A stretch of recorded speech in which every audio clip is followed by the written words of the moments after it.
খুবই হাস্যকর ব্যাপার। মানে সংকটের সমাধানের বদলে সংকটটা আরো বাড়ায় দিল। তাহলে ইসলামাবাদে বৈঠকের কি ফলাফল হলো? এটা তো পরাজয় হলো। একটা অদ্ভুত যুদ্ধ, যে যুদ্ধে হরমুজ প্রণালী প্রধান চরিত্র হিসেবে সামনে আসলো এবং যেটা নিয়ন্ত্রণ করতে ব্যর্থ হলো।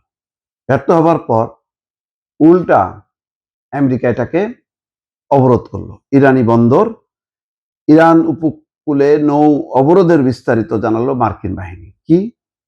13 এপ্রিল থেকে, অর্থাৎ আজকে থেকে তারা ইরানের উপর নৌ অবরোধ কার্যকর করতে যাচ্ছে, মানে স্ট্রাইক করছে। যেমন আমাদের এখানে কিছু দাবি দাওয়া নিয়ে স্ট্রাইক করে না, পেট্রোল পাম্প শ্রমিকরা বা মালিকরা অথবা বাস শ্রমিক মালিকরা, সেরকম এখন তারা অবরোধের ঘোষণা দিছে। সকাল 10টা থেকে ইরানি বন্দরগুলোতে আসা যাওয়া করা সব ধরনের নৌ চলাচল বন্ধ করে দেওয়া হবে। এর আগে ট্রাম্প জানিয়েছিলেন ইসলামাবাদে যুক্তরাষ্ট্র ইরানের প্রতিনিধিদের মধ্যকার আলোচনা কোনো ফলাফল ছাড়াই শেষ হওয়ার পর যুক্তরাষ্ট্র হরমুজ প্রণালী অবরোধ করবে। তাহলে তুমি আগে চিৎকার করতেছিলে কেন যে হরমুজ প্রণালী নিয়ন্ত্রণ মুক্ত করতে হবে? তো নিয়ন্ত্রণ মুক্ত করেনি ইরান। ইরান বলছে যে টোল দিয়ে যাতায়াত করতে হবে।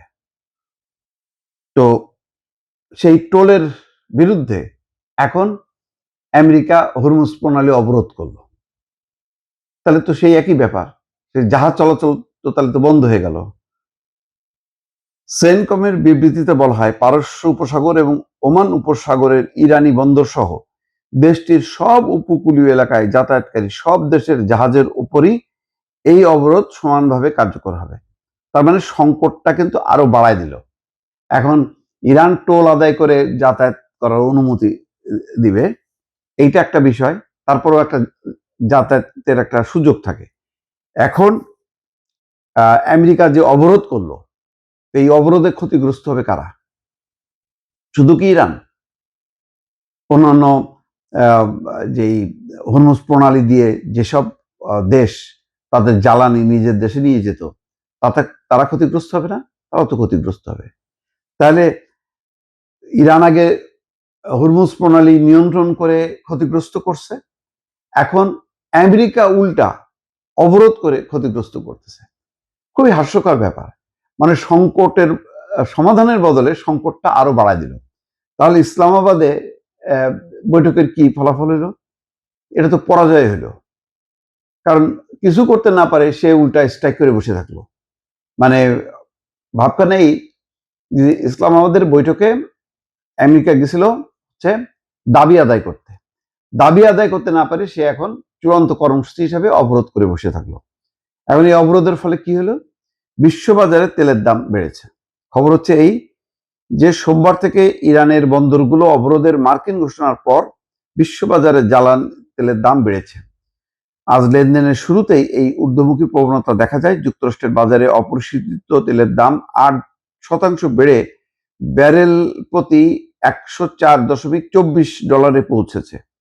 আন্তর্জাতিক বাজারে তেলের মানদণ্ড হিসেবে পরিচিত ব্রেন্ট ক্রুড তেলের দাম 7% বেড়েছে।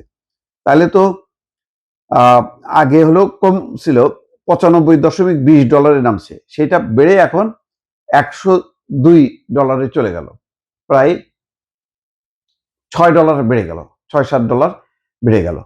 তাহলে আমেরিকার সমস্যার সমাধান করলো কোথায়? সে তো সমস্যা আরো বাড়ায় দিল।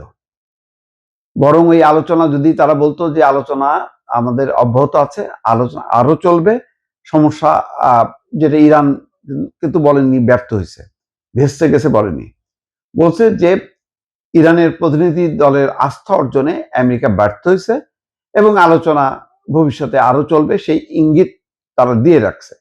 তার মানে ইরান আলোচনা চায়, আর আমেরিকা হচ্ছে আলোচনা চায় না। তারা স্ট্রেট চায় ইরান এসে নতি স্বীকার করুক বা নাকে খত দিক। তো ইরান তো কখনো করবে না। তো না করার ফলে ভেঙে গেছে। একদিনের মধ্যেই বৈঠক শেষ। এখন তারা ইরানের হরমুজ প্রণালী সহ বাকি সমস্ত বন্দর তারা অবরোধ করে বসে আছে। তো তাদের কি হলো? এই অবরোধ করে লাভটা কি হবে? মানে অদ্ভুত সব যুক্তি। দেখা যাক এখন বিশ্বের অন্যান্য দেশ এই ব্যাপারে কি প্রতিক্রিয়া দেয়।